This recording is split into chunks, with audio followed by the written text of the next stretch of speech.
தமிழ் மக்களுக்கு வணக்கம். நேத்தி வீடியோ என்னோடய அந்த வீடியோ எடுத்து பார்த்தீங்கன்னா, அதில பேக்ரவுண்டில் வந்துட்டு வள்ளுவர் சிலைக்கு பின்னால அந்த ஒரு மீன் இருக்கக்கூடிய அந்த ஒரு சின்ன ஒரு தொட்டி இருந்துச்சு. அந்த தொட்டி இருந்ததன் காரணமாக நிறைய பேர் சில பேர் கமெண்ட்லாம் வேறு பண்ணியிருந்தாங்க. "இந்த தொட்டிய கிளீன் பண்ணுங்க. இந்த தொட்டியில வந்து மீனை எப்படி நீங்க வைக்கிறீங்க? இது வந்து கொடுமைப்படுத்துறது இல்லையா?" அப்படின்ட்டுலாம். நல்லா புரிஞ்சுக்கோங்க, நான் மீன் வளர்க்கல. அது யார் பண்ணுற வேலை அப்படின்னா, நம்ம ஆஃபீஸில் வரக்கூடிய வருணுடைய வேலை. அவர் வச்சிருக்காரு, அவர் வளர்ப்பாரு, அவர் என்னமோ பண்ணிட்டு போறாரு, அவர் இஷ்டம். சரியா? அதுக்கு எனக்கு சம்மந்தம் கிடையாது. 2வது என்னன்னா, இப்போ புதுசா 2 பூனைக்குட்டி வேற வச்சிருக்காரு. அதுவும் வந்துக்கிட்டு மியாவ் மியாவ்னு கத்திக்கிட்டு இருக்கும். அப்புறம் அவர் வீட்டுக்கு போகும்போது எடுத்துகிட்டு போயிடுவாரு. ஸோ என்னுடைய ஆஃபீஸை பொறுத்தவரைக்கும், எங்களுடைய ஸ்டுடியோவை பொறுத்தவரைக்கும் அந்த பன்முகம் அல்லது பலதரப்பு மக்களை கொண்ட அல்லது பலதரப்பு எண்ணங்களை கொண்ட மக்களை கொண்ட ஒரு அலுவலகம் அப்படின்றதுனால அவங்களெல்லாம் வந்து எதுவுமே கேள்வி கேட்கறது கிடையாது. அன்னைக்கு அவசர கதியில் அதுக்கு பின்னால் உட்காந்து நான் பேசினேன் அப்படின்றதுனால அது அங்கே இருந்தது, அவ்வளவுதான். ஸோ இது ஒரு விளக்கமாக கொடுத்துட்டு, விளக்கம் தேவை கிடையாது, சரி தெளிவுபடுத்துகிறேன்னு வச்சுப்போமே. இப்போ விஷயத்துக்கு போவோம்.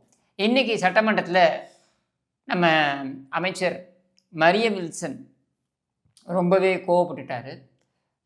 அது சம்மந்தப்பட்ட வீடியோ நீங்களே பாருங்கள். கிடையாது, இது because of the entire effort of the ministry. அதை விட்டுட்டு அதெல்லாம் பார்க்காம நான் உங்களுக்கு அட்வைஸ் கொடுக்குறேன், நீங்கள் தமிழில் இப்படி பேசி எனக்கு யூனிக் இப்படி தான் பேச முடியும். அக்செப்ட் பண்ணுங்க. நான் உங்களுக்கோசம் சேஞ்ச் பண்ண முடியாது. இல்லை, நான் இப்படி தான் பேசுவேன். மக்கள் புரிந்து கொள்ளுகிற வகையில் நீங்கள் நன்றாக தான் பேசினீர்கள். அதோட பிரச்சனை முடித்து அதான் சொல்கிறேன். மாண்புமிகு பேரவைத் தலைவர் ரொம்ப லைட்டர் வெயினில் எடுத்துக்கோங்க. இல்ல, பெரிய கைடன்ஸ் பண்ற மாதிரி பண்ணக்கூடாது. என் ஸ்டைல் இதுதான். அவருக்கோசம் நான் மாத்திக்க முடியாது, எல்லாருக்கும் நான் மாத்திக்க முடியாது. இல்ல, மாண்பு உறுப்பினர் உட்காருங்க. மாண்பு அமைச்சர் கேலி பண்றீங்களா? மாண்பு நிதி அமைச்சர் கொஞ்சம் கோவப்படாதீங்க. இதில் பார்த்தீங்கன்னாக்க மரிய வில்சன் அவர்கள் வந்து நிதித்துறை அமைச்சர் அப்படின்றதுனால அவர் அந்த பட்ஜெட்டை படித்தார், அந்த நிதிநிலை அறிக்கையை படித்தார். அந்த நிதிநிலை அறிக்கையை படிக்கும் பொழுது ஒரு சில வார்த்தை பிழைகள் இதெல்லாம் வந்தது. ஏன்னா அவரால் முழுசாக படிக்க முடியல.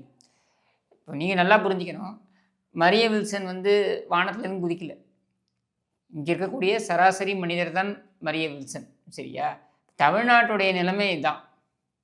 தமிழ்நாட்டில் ஸ்பஷ்டமாக தமிழை படிப்பதற்கு அல்லது எழுத்து தெரிந்து எழுதுவதற்கு அல்லது படிப்பதற்கு ஆட்கள் மிக மிக குறைவு அப்படின்றது தான் வந்து இங்கே இருக்கக்கூடிய யதார்த்த உண்மை. இந்த உண்மையோடைய வெளிப்பாடு தான் மரிய வில்சன். அப்போ அவரை போய் நம்ம குறை சொல்லி பிரச்சனை கிடையாது. நீங்கள் ஒரு 2-3 தலைமுறைகளை சிதைத்து விட்டீர்கள். சிதைத்து விட்ட நிலையில் நீங்கள் இவர்களுக்கு, ஏன்னா எங்கும் தமிழ் எதிலும் தமிழ், ஹிந்தி தெரியாது போடா அப்படின்லாம் நீங்கள் பேசிய நீங்கள் தமிழை எந்த அளவுக்கு வளர்த்திருக்கிறீர்கள் அப்படின்றதற்கு மிகச்சிறந்த உதாரணம் தான் வந்து மரிய வில்சன். அப்போது நீங்கள் தமிழ் பெருமை அல்லது இந்த தமிழ் குறித்த வரலாற்று பெருமை இதெல்லாம் எந்த அளவுக்கு இருக்குது அப்படின்னா, யதார்த்த நிலையில் தமிழை புரிந்து கொண்டு, தமிழை உள்வாங்கி கொண்டு, தமிழை படித்து, தமிழை படிக்க தெரிந்து, தமிழை பேச தெரிந்த, தமிழை எழுத தெரிந்த நபர்கள் அப்படின்றது வந்து மிக மிக குறைவாக இருக்கிறார்கள் அப்படின்றது தான் யதார்த்த உண்மை. இதை நான் பல இடங்களில் நான் பதிவு பண்ணியிருக்கேன். அப்போ அந்த யதார்த்த உண்மையை ஏற்றுக்கோங்க. உங்களுடைய தமிழ் பற்று என்பது தமிழை வளர்ப்பதற்கு உதவி இருக்கிறதா என்றால் இல்லை, மாறாக உணர்வை தூண்டுவதற்கு உதவி இருக்கிறது அப்படின்றது தான் அது. அதில் அடுத்த ஒரு படி போகிறார். என்ன சொல்கிறாருன்னா, மொழியை பற்றி நீங்கள் பேசுவதனால் எனக்கு புரிந்த மொழிகளை நான் சொல்கிறேன் அப்படின்னு பொருள்பட சொல்கிறார். எனக்கு புரிந்த அல்லது எனக்கு போதிக்கப்பட்ட மொழி என்னென்னா அன்பின் மொழி, அந்த மொழி, இந்த மொழிங்கிறாரு. எல்லாமே கட்டுக்கதை. சரியா? இதெல்லாம் எல்லாரும் பேசக்கூடியது தான். நான் ரொம்ப நல்லவன், என்னை போல் ஒரு நல்லவன் இருக்க முடியாது எப்படின்லாம் பேசிக்கிறதெல்லாம் எல்லாரும் பேசக்கூடியது தான். அதனால் அவரை நான் தப்பு சொல்ல போகிறதில்லை. ஆனால் அதில் ஒரு விஷயத்தை அவர் பதிவு செய்கிறார். நான் கிறிஸ்துவன் என்பதை பதிவு செய்கிறார். நான் கிறிஸ்துவன் என்பதனை பதிவு செய்வதில் இருக்கக்கூடிய அந்த அரசியலை நீங்கள் உள்வாங்கணும். அதில் ஏதாவது நமக்கு குறை இருக்க முடியுமா அப்படின்னா, எனக்கு தெரிஞ்சு எனக்கு எந்த தவறும் தெரியல. ஏன்னா நான் ஆரம்பத்துலேருந்து சொல்லிக்கிட்டு இருக்கேன், அரசு மதச்சார்பற்று இருக்க வேண்டும், அரசு மதச்சார்பற்று தான் இருக்கும். ஆனால் மனிதர்கள் மதச்சார்பற்று இருக்க முடியுமா என்றால் முடியாது.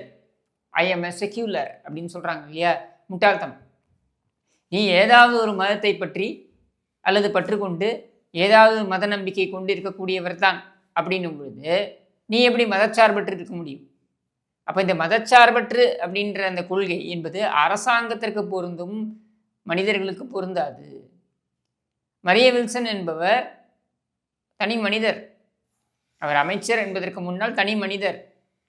அப்போது அவருடைய முடிவுகள் அப்படின்றது கண்டிப்பாக மதச்சார்பற்று இருக்க வேண்டும், அதில் மாற்று கருத்து கிடையாது. ஆனால் அவருடைய நம்பிக்கை என்பது மதச்சார்பற்று இருக்க வேண்டும் என்று நம்ம சொல்ல முடியாது.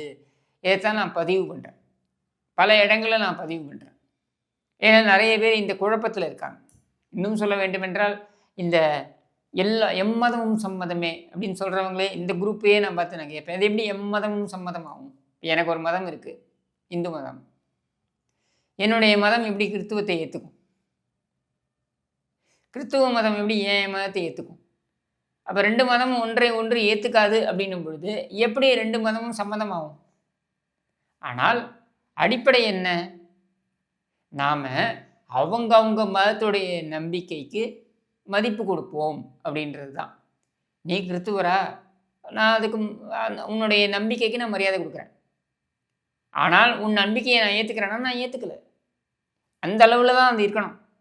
மாறாக இங்கே என்ன பண்ணுறதுன்னா, குல்லாவை மாட்டிக்கிட்டு போய் உட்காந்துக்கிட்டு இந்த இஃப்தார் நோம்பில் உட்காந்து கஞ்சி குடிக்கிறது. நீ போய் கஞ்சி குடிக்கிறியே, அந்த மதத்துடைய கோட்பாடுகள்லாம் நீ ஏற்றுக்கிறியா? அந்த மதம் உன்னுடைய மத நம்பிக்கை கோட்பாடுகளை ஏற்றுக்கொள்கிறதா என்றால் இல்லை. அப்போ இது மத நல்லிணக்கமா என்றால் இல்லை, நாடகம். இதே அரசியல் காரணங்களுக்காக எல்லா அரசியல்வாதியும் செய்கிறார்கள். இது தாவேக்கான்னு நான் சொல்லலை, எல்லா அரசியலும் செய்கிறாங்க. எல்லாம் ஒரு குள்ளாக மாட்டிக்கிறது, அதை போய் உட்கார்றது. அந்த மதம் என்ன போதிக்கிறது, அந்த மதம் என்ன சொல்கிறது, உன் மதம் என்ன சொல்கிறது, இது எதையுமே புரிஞ்சிக்காம அங்கே போய் உட்காந்துக்க வேண்டியது. சரியா? அப்போது இந்த போலி வெளிப்பாடுகள் இருக்குது பாருங்கள், இந்த வெளிப்பாடுகளை நான் எதிர்க்கிறேன். ஆனால் மரிய வில்சன் பேசியிருக்காரு பாருங்கள், அதில் இருக்க அரசியலை நான் வரவேற்கிறேன். ஏன் வரவேற்கிறேன்னா, இத்தனை ஆண்டுகளாக, கிட்டத்தட்ட 60 ஆண்டுகளாக இந்த மதச்சார்பன்மை என்பதனை வைத்து மிகப்பெரிய ஒரு அரசியலை செய்து கொண்டிருந்தது திமுக. நான் ப்ரௌட் கிறிஸ்டியன், நான் பெருமை மிகு கிறிஸ்துவன் என்றெல்லாம் சொல்லி கொண்டிருந்தார். இன்னைக்கு பொட்டிலே அரைந்தார் போல, சொல்ல வேண்டும் என்றால் செவிட்டிலே அரைந்தார் போல ஒரு விஷயத்தை மரிய வில்சன் சொல்லியிருக்கிறார். I am a born Christian என்று சொல்லியிருக்கிறார். உண்மைதானே? பிறப்பால் அவர் கிறிஸ்துவர். நீ பிறப்பால் கிறிஸ்துவனா? இல்லை. உன்னுடைய தேர்தல் இதில் வேட்புமனு தாக்கல் செய்யும் பொழுது நீ கொடுத்த அந்த பேப்பரில் என்ன கொடுத்துருக்க? இந்து என்று கொடுத்திருக்கிறாய். கொடுத்து விட்டு எதுக்கு நாடகம் ஆடுகிறாய்? எதுக்குன்னா அந்த மைனாரிட்டி வாக்குகளுக்காக. இந்த நாடகத்தை இன்னைக்கு விஜய் உடைய கட்சி தவிடுபொடி ஆக்குகிறது அப்படின்ற வகையில் நான் பாராட்டுறேன். இது இந்து கிறிஸ்து இல்லை இஸ்லாம் பற்றியெல்லாம் இல்லை. இது இத்தனை நாள் நடந்து வந்த நாடகத்தை ஒரு தீர்வை நோக்கி கொண்டு போகிறது.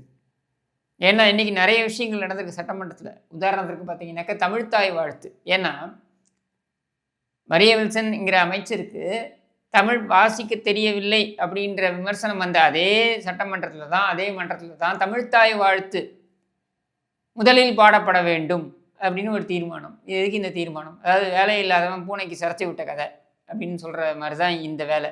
சரியா? ஆனால் அதையும் நான் வரவேற்கிறேன். ஏன் வரவேற்கிறேன்னா, திமுக அதை வைத்து தான் அரசியல் செய்து கொண்டிருந்தது. இப்போ நீங்கள் உதவாநிதியை கூப்பிட்டு நீ தமிழ்த்தாய் வாழ்த்தை பாடு பார்க்கலாம், அக்ஷரம் பிசகாமல் பாடு பார்க்கலாம் அப்படின்னா பாட முடியாது, பாட தெரியாது. இதுதான் உண்மை. ஆனால் தமிழ்த்தாய் வாழ்த்து அப்படின்னா ஒரு பில்டப். தமிழ் எங்கே வாழும், தமிழ் எங்கே படிக்க முடியுமோ, தமிழ் எங்கே எழுத முடியுமோ, தமிழ் எங்கே புரிந்து கொள்ள முடியுமோ அங்கெல்லாம் தமிழ் வாழும். தமிழ் பேச வராது, தமிழ் எழுத வராது, தமிழ்த்தாய் வாழ்த்து பாட வராது, ஆனால் தமிழ் வாழ்க. அதுவும் எப்படி? தமிழ் வாழ்க. அதுவும் எப்படி? தமிழ் வாழ்க அப்படின்னு சொன்னால் தமிழ் வாழ்ந்துருமா? அப்போது இந்த நாடகம் இருக்குது பாருங்கள், இந்த நாடகத்தை முடிவுக்கு கொண்டு வருகிறார் விஜய். இன்றைக்கி சட்டமன்றத்தில் ஏன்னா எப்போ பார்த்தாலும் ஏதாவது அரசு விழாவில் போனால் தேசிய கீதத்தை முதலில் பாடிவிட்டார்கள். அதற்கப்புறம் பார்த்தீங்கன்னாக்கா வந்தே மாதத்தை பாடிவிட்டார்கள். 3வதாக தமிழ்த்தாய் வாழ்த்தை தள்ளிவிட்டார்கள். இப்படின்ற இந்த பேச்சு இருக்கு இல்லையா, இதுக்கு ஒரு முற்றுப்புள்ளியை வைத்திருக்கிறார். நீ அதை முன்னாடி போட்டா என்ன, இதை பின்னாடி போட்டா என்ன? என்னை பொறுத்த வரைக்கும் தேசிய கீதத்தை தவிர்த்து மற்றது எல்லாமே தேவையில்லாத அணி. அது வந்தே மாதரமாக இருக்கட்டும், தமிழ்த்தாய் வாழ்த்தாக இருக்கட்டும், இது தேவையில்லாத அணி. ஆனால் தமிழ் அடையாளத்தை அங்கே கொண்டு போய் முன்னிறுத்த வேண்டும் என்பதற்காக அவர்கள் செய்யப் போகிறார்கள் என்றால் தாராளமாக செய்யுங்கள். அதை வைத்து அரசியல் செய்யாதீர்கள் அப்படின்றதற்காகத்தான் நீங்கள் இந்த தீர்மானத்தை நான் உள்ளபடியே அதை கடந்து போகிறேன்.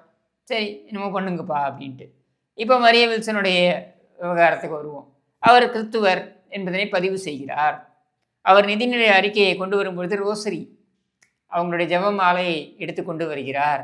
இதெல்லாம் என்ன அப்படியே சும்மா யதார்த்தமாக போகிற போக்கில் செஞ்சிட்டாங்கன்னு நினைக்கிறீங்களா? இல்லை, ஒரு மெசேஜ் அனுப்புகிறாங்க மக்களுக்கு. சிறுபான்மை மக்களுக்கு நாங்கள் தான் பிரதிநிதி என்பதனை அவர்களுடைய செயலில் காட்டுகிறார்கள். இவர்கள் சொல்லில் காட்டிக் கொண்டிருந்தார்கள், அவர்கள் செயலில் காட்டுகிறார்கள். திமுகவை அவர்களுடைய பாணியிலேயே டீல் பண்ணுறாங்க அப்படின்றதான் இது காமிக்குது. இதைத்தானே ஆரம்பத்துலேன்னு சொல்லியிருந்தோம். ஏமாத்தாத, உன்னுடைய நம்பிக்கை என்ன? நீ இந்து மதத்தை சேர்ந்தவன், அந்த நம்பிக்கையை நீ பின்பற்றக்கூடியவன், உங்கள் வீட்லேயும் அதை தான் பின்பற்றுறாங்க அப்படின்னும் பொழுது மேடையில் ஏறி மக்களை ஏமாற்றுவதற்காக நான் ஒரு உண்மை கிறிஸ்துவன் அப்படின்லாம் நீ பேசினா, நான் பிறப்பால் கிறிஸ்துவன், நீ போடா அப்படின்னு அவங்க சொல்கிறாங்க. இப்போ புரிஞ்சுதா? இந்த அரசியல், அதாவது இந்த சிறுபான்மையினரை ஏமாற்றுவதற்கு இத்தனை நாட்கள் திமுக போட்ட வேடம் என்பது கலைக்கப்பட்டிருக்கிறது. அது மட்டும் இல்லை, அது மொத்தமாக பேக்கப் பண்ணிட்டு போங்கடா அப்படின்னு சொல்கிறது தானே இது. இப்போது எத்தை தின்றால் பித்தம் தெளியுங்கிற நிலையில் திமுக. ஏன்னா நீங்கள் 2017 இதையே வைத்து நாடகம் ஆடிக்கொண்டிருந்தீர்கள், வெற்றிகளை பெற்றுக் கொண்டிருந்தீர்கள். அதிமுகவை காண்பித்து அதிமுக பாஜகவுடன் இருக்கிறது, பாஜக உள்ளே வந்துடும், அவர்கள் சங்கிகள், அவர்கள் மத வெறியர்கள், தாங்கள் சிறுபான்மையினருக்கு பாதுகாப்பு அப்படின்ட்டு. நானே சிறுபான்மை தான் போடா இப்போன்னு அப்படின்னு ஒருத்தர் சொல்லும் பொழுது நீ எங்கே போய் நிற்ப? உன் வாக்கு வங்கி இப்பனால் ஆச்சா? இதுதான் இப்பொழுது நடந்து கொண்டிருக்கிறது. இதைத்தான் நான் முதலே கணித்து சொன்னேன். அவரவர் அடையாளத்தை மறைத்து கொள்ளாதீர்கள். அதை ஏதோ பெருமைன்னு நினச்சி நானும் ஒரு கிறிஸ்துவன், நானும் ஒரு இஸ்லாமியன் அப்படின்லாம் நீங்கள் பெருமைன்னு நினச்சி பண்ணுறத உன்னை விட சிறப்பாக பண்ணுறவன் ஒருத்தன் வந்தானா நீ காலி ஆகிடுவ. உன் அடையாளத்துடன் நீ இரு. நான் ஒரு இந்து, எனக்கு ஒரு நம்பிக்கை இருக்கிறது, அந்த நம்பிக்கையை நான் பின்பற்றுகிறேன். எனக்கு இஸ்லாத்தில் நம்பிக்கை கிடையாது, எனக்கு கிறிஸ்தவத்தில் நம்பிக்கை கிடையாது. ஆனால் அதை நம்பக்கூடியவர்களை, அதை பின்பற்றக்கூடியவர்களை, அவர்களுடைய உரிமையை மதிக்கிறேன். அதோட முடிஞ்சிடணும்.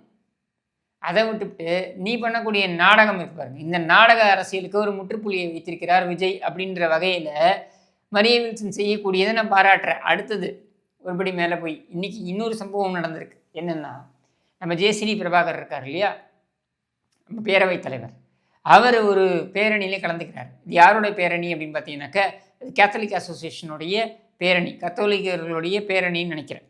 அந்த பேரணியில் அவங்க என்ன பேசுகிறாங்க அப்படின்னா, கருக்கலைப்பை எதிர்த்து பேரணி அப்படின்னு அந்த பேரணியில் இருக்குது. உள்ளபடியே என்னை பொறுத்த வரைக்கும் தனிப்பட்ட நம்பிக்கை என்ன அப்படின்னாக்கா, பெண்கள் அவர்களுடைய உடல் மீதான முடிவு, அவர்கள் உடல் சார்ந்த முடிவு என்பதனை அவர்கள் தான் எடுக்க வேண்டும் என்பதில் மாற்றுக்கிறது கிடையாது. என்னை பொறுத்த வரைக்கும் இது என்னுடைய தனிப்பட்ட நம்பிக்கை, என்னுடைய தனிப்பட்ட கருத்து.